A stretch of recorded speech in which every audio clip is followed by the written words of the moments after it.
This is what I've learned starting a business in my 20s while at college. The main thing is manage your energy, not your time. The biggest thing whenever you're in college and starting a business is really your time. Like there's just so much of it. When you're taking 16 credit hours, the general rule in college is for every hour in class, you have 2 to 3 hours of studying outside of class. So if you have 16 hours in the classroom, you might have upwards of 40 to 50 hours of studying. Now it depends for everyone, depends on where you're at in school. But let's just take that as a general rule. That does not leave a lot of time. Whenever you eat, whenever you sleep, it just minimizes the time you actually have to work on your business. And so the biggest thing that you need to work on, what I've found, is actually making sure I'm the most effective, not productive, but effective in the time that I set aside for working on my business. So whether it's I'm better with emails in the afternoon because I'm a little more fatigued, so I can just work on emails. They're mundane. All I have to do is respond to what's being said. I try to push my emails to later. The most important high priority tasks, like if you put it in the Eisenhower matrix where you have A1 all the way down to A4, the B, C, and D tasks, make sure you get all of your A-list tasks done in the morning whenever you're fresh, ready to go. And so that's just managing your energy, not only your time, which is important, but your energy, whenever you're really good at certain things. So if you're better at editing video at night, which I found to be, I prefer to edit at night and then I'll write in the morning. So whenever I'm writing content, I usually push that for the morning and then leave all of my editing and stuff for later at night or in the afternoon when I can just do tasks, do work. All I gotta do is get through it, grind and get through it and get it done. And so I think that's one thing, is just learning how to manage your energy, not just your time. Next, when it comes to actually giving yourself the time and managing your energy, you need to eliminate the time between the idea and the action. So whenever you have an idea for your business, you have to be able to eliminate the amount of time it takes from thinking about it, being in the visionary, being at the 30,000 foot view, and bringing it right down to ground and actually implementing and working on the idea. So a lot of it, if I'm creating reels and I have an idea for a reel that I think would be cool, I need to go out and shoot it, edit it, and post it as quickly as possible.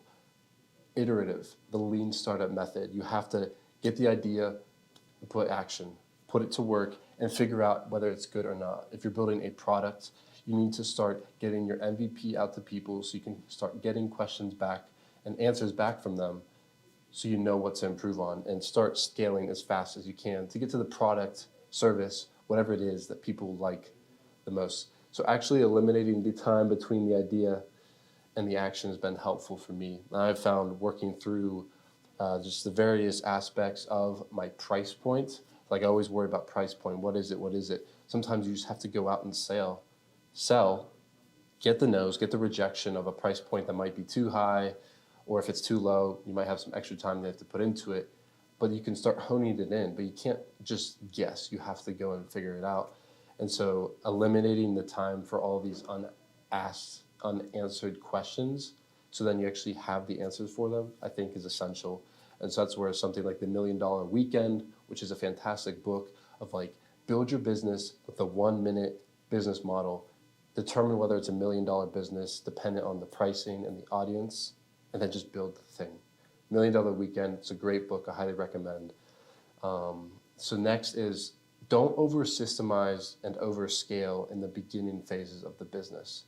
And this is something I've struggled with because I love systems. I love making something that's scalable. I've worked in a marketing agency for over 6 years now, and it's at the phase of the business where it needs to systemize the heck out of it. It needs to be able to scale huge.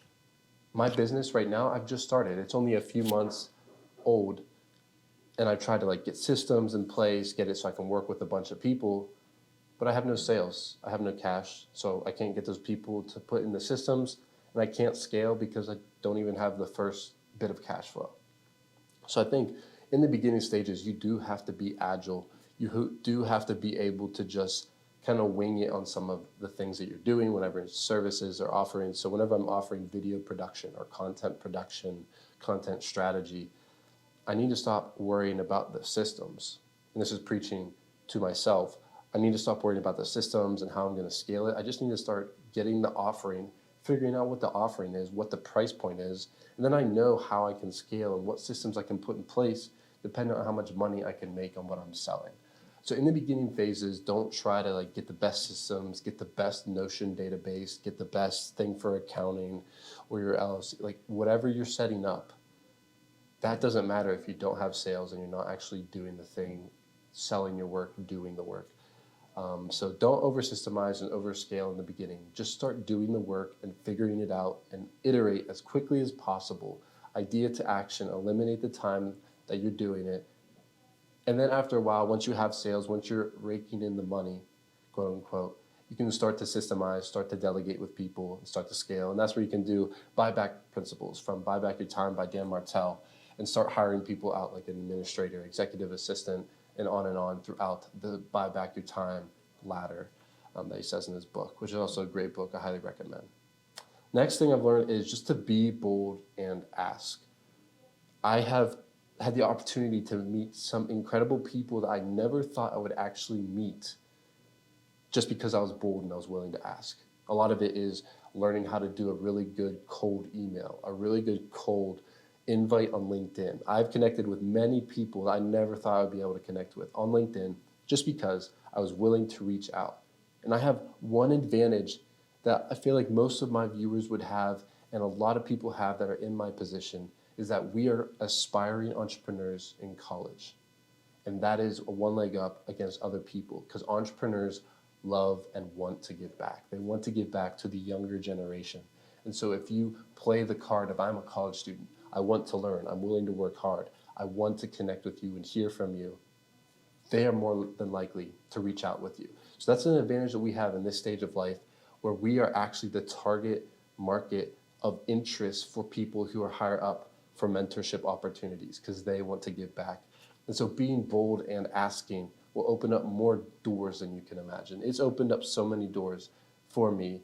It's been absolutely awesome. And it's probably the biggest thing on this list is just the boldness, the willingness to ask, the willingness to talk to people, and the willingness to meet with people. I think are some of the most important things in college, networking in general, and starting your business. Finally, I think pride is one issue that we have with starting a business as an entrepreneur in college. We're like, yeah, starting a business, I'm taking the risk, I want it all for myself.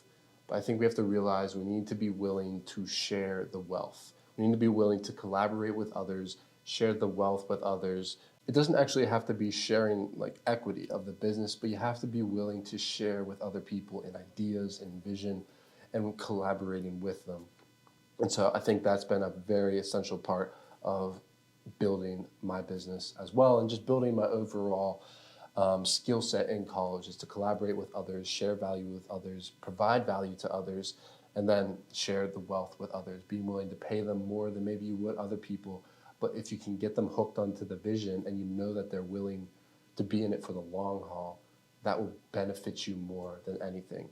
And Dan Martell talks about this, is businesses build systems where empires build people. So I think building people around you so you can all build empires and businesses together is awesome. And I would love to do that. I want nothing more than have a community of entrepreneurs together.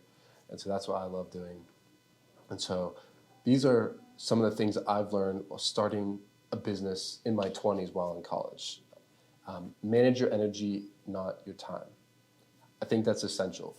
Know when you're best at this specific tasks and then do them at that time. So this is how you can manage your energy and not your time. First, you have to experiment for like a week or two. Sometimes you can do it in a week. Sometimes you didn't really figure it out. So in 1 or 2 weeks, experiment doing different tasks at different times during the day. At the end of that period of a week, let's say, go back and look at how efficient and effective you were at each of those times and actually accomplishing the task. There are many AI tools or just different ways of marking it out on paper of how long it took you to do a task. After that, make sure you're doing the tasks during the time where it took you the least amount of time to do it. And that's how you can better manage your energy, not your time. Eliminate the time between the idea and taking action on it. Whenever you have an idea, you're thinking about it, you need to stop thinking about it after you've conceived it, after you've written it down. As soon as it's written down, turn it into action immediately. Go and do the thing, figure it out, test it out, get answers to your questions from people so you can iterate and improve it or delete it if it's not worthwhile. But you have to eliminate the time between idea and action. Don't over-systemize and scale in the beginning of building a business. Systems will kill you in the beginning if you don't have cash flow. You need to actually do the work and do the thing that you're working on and figure it out, iterate, which is just a common theme, and figure out what it actually is, and then you'll know how much money you can make off of it to know which systems you can afford and actually implement into it. Be bold and ask in business, in life, in networking. Your net worth is your network, and you have to be bold and ask for that. I have had great opportunities in just being willing to ask questions and reach out to people.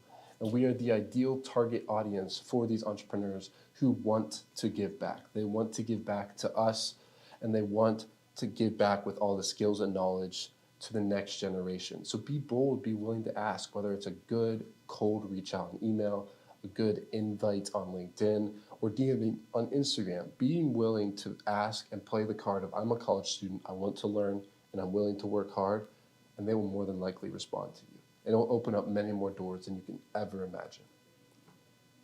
Finally, share the wealth. Whenever you are building your business, and if you aspire to build like an empire and build a great big organization or business, you need to share the wealth with other people so you can get hooked on the vision. Explaining to them that in the beginning stages, we might not make a lot of money now, but if you stick with me and work with me in the future, I will pay you tenfold. I will pay you much more if you stick with me and help me in this vision of building this business or this empire. Sharing the wealth is essential. Don't be prideful and take it all in, but being willing to share what you have will make you grow and make others grow as well. It's a biblical principle, and it's a principle of business, is what you can provide for others will also be provided for you. And so these are just some of the things I've learned building the business in my 20s while in college. I hope this was helpful. Thanks for watching the Will Woods Experience. Please give a subscribe if you made it this far, and I'll see you in the next one. Bye.